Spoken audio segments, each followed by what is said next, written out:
जब मैं पहाड़वाद जिंदाबाद बोलता हूं, जब मैं जय पहाड़ी बोलता हूं, जब मैंने ये बोला कि आप इस प्रदेश में कोई पैदा नहीं हुआ जो मेरी वीडियो डिलीट करा दे, मैंने कोई गलत काम नहीं किया है। ये जो डेफिनेशन है नहीं पता थी तो आप आते और मुझसे पूछते कि आप क्यों बोल रहे हैं पहाड़वाद जिंदाबाद, आप क्यों कह रहे हैं जय पहाड़ी।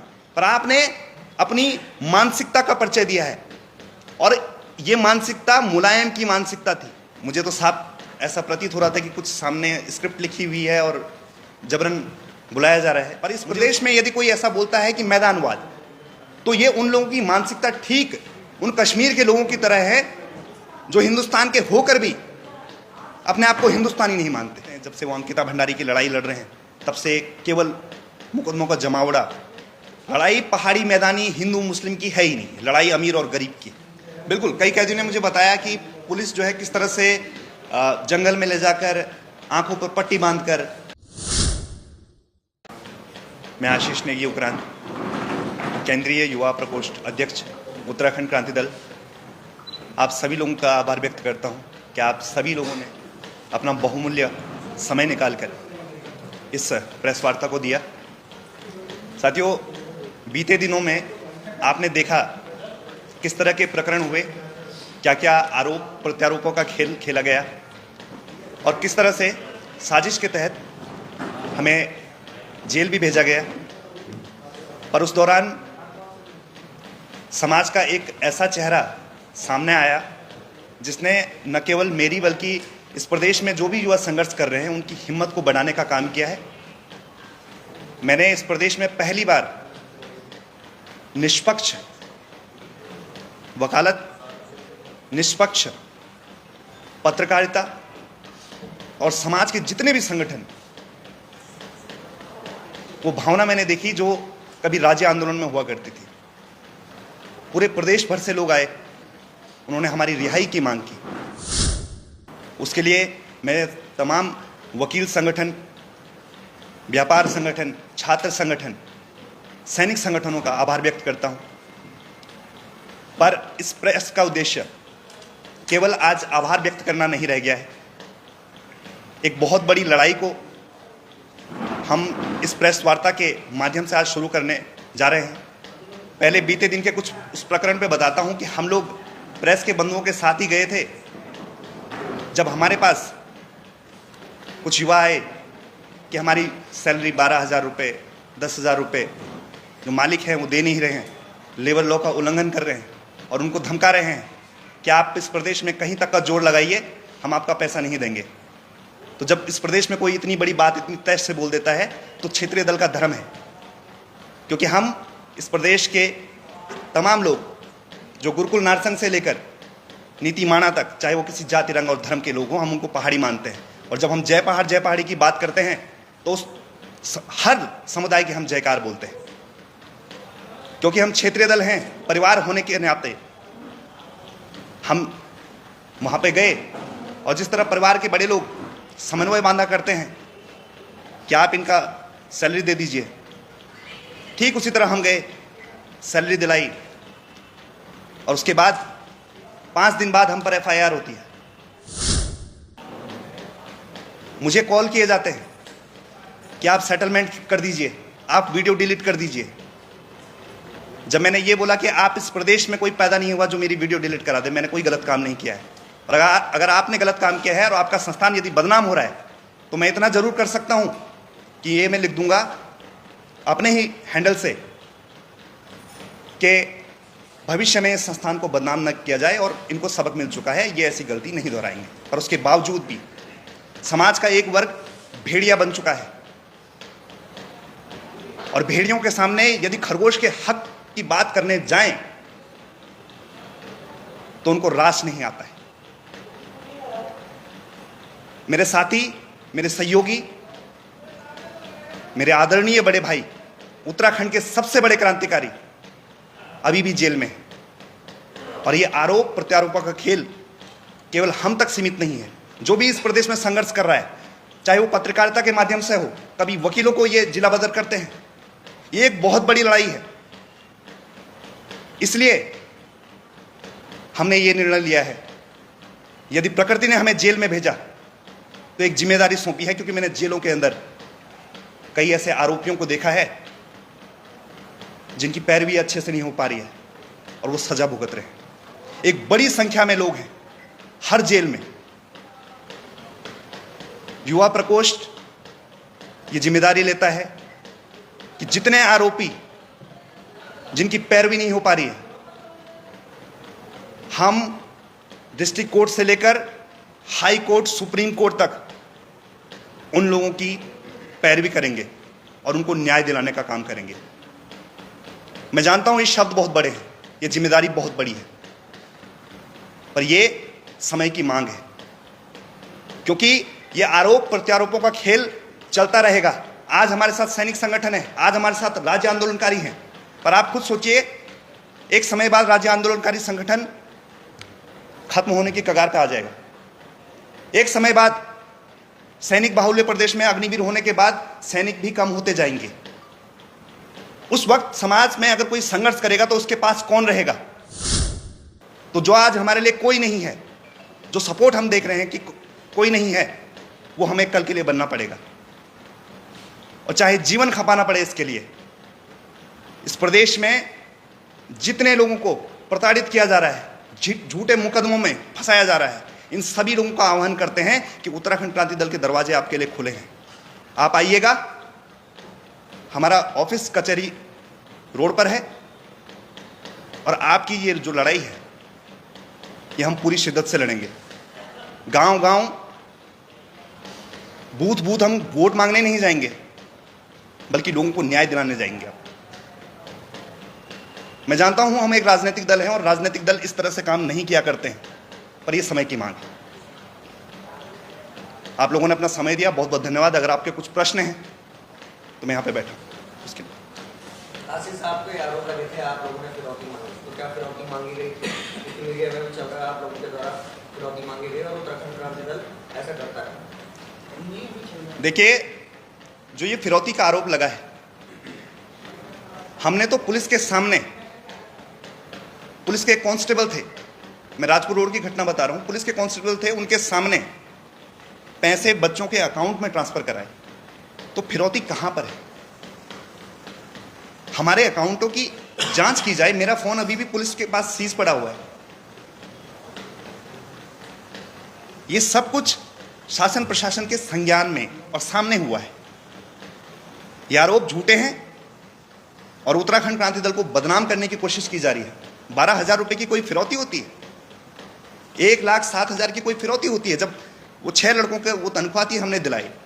और भविष्य में भी हम ये कह रहे हैं, हम हर जगह तो नहीं जा सकते, हम साथ में लेबर ऑफिसर्स को, लेबर कमिश्नर को और एक जो हमारे वकील होंगे उनके साथ मिलकर ये लड़ाई लड़ेंगे, क्योंकि हमें भी इस तरह के आरोपों से बचना होगा, क्योंकि ये हमारी जो राजनीतिक लड़ाई है इसको कहीं ना कहीं पीछे धकेल रही है।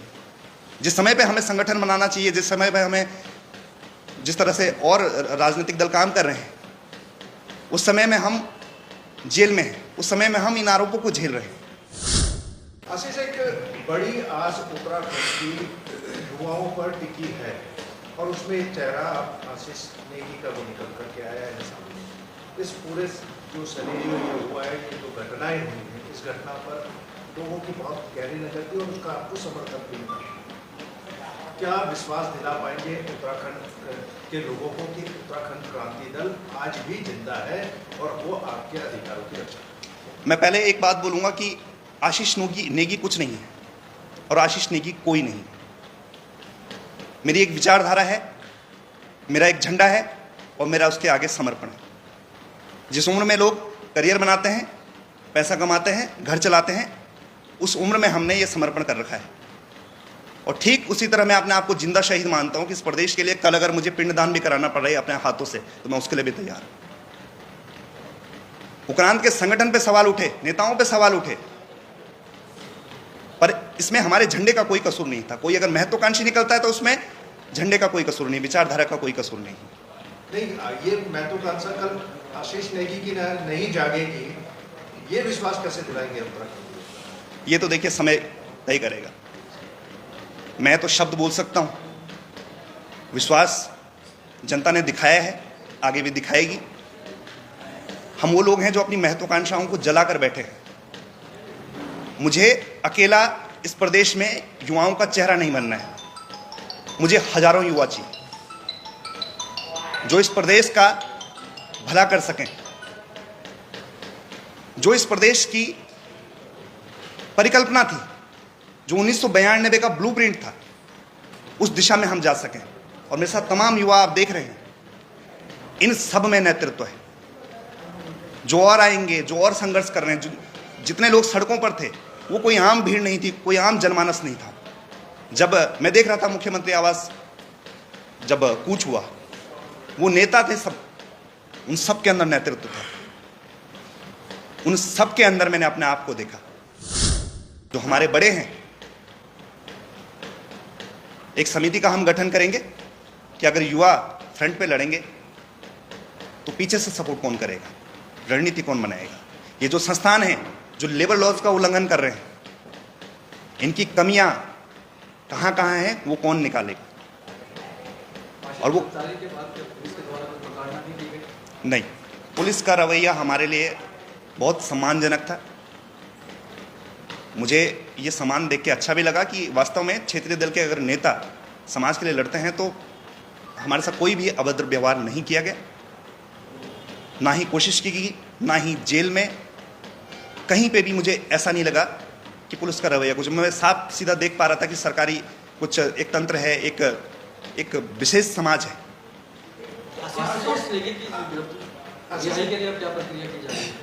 अभी कोर्ट में बहस चल रही है आशुतोष नेगी जी के लिए, उनके ऊपर भी बहुत सारे फर्जी मुकदमे लगा दिए गए हैं। आप भी समझते हैं, जब से वो अंकिता भंडारी की लड़ाई लड़ रहे हैं तब से केवल मुकदमों का जमावड़ा आशुतोष नेगी पे लग रहा है।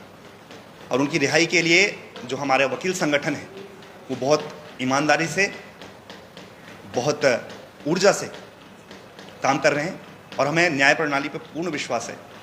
आशीष, जिस तरीके से आपने युवक की तनख्वाह दिलाई, उस युवक के द्वारा आप एक गुंडा शब्द का प्रयोग किया गया, आप क्या कहना चाहेंगे? देखिए, ये तो आप भी समझते हैं कि उस वीडियो में किस तरह से, मुझे तो साफ ऐसा प्रतीत हो रहा था कि कुछ सामने स्क्रिप्ट लिखी हुई है और जबरन बुलाया जा रहा है। मुझे उस मेरे प्रताड़ित भाई से कोई शिकायत नहीं।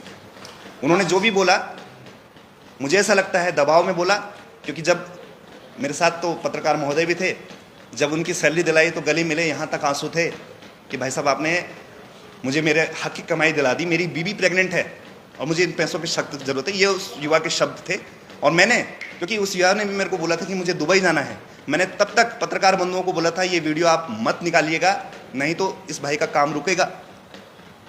पर सुबह में मैसेज आया कि भाई साहब मैंने वो झूठ बोला, मैं दिल्ली में हूँ, तो मैंने कुछ उस पर रिएक्ट नहीं किया। आगे हमारे पत्रकार बंधुओं ने, हमने तो इतना उनकी आइडेंटिटी तो डिस्क्लोज नहीं की, वीडियो में चेहरा ब्लर करके भी रखा। तो हम तो केवल अपनी भावनाओं को स्पष्ट रख सकते हैं, क्योंकि मैं ये मानता हूँ हर कोई निडर नहीं हो सकता, हर कोई जो है लड़ने की क्षमता नहीं रख सकता।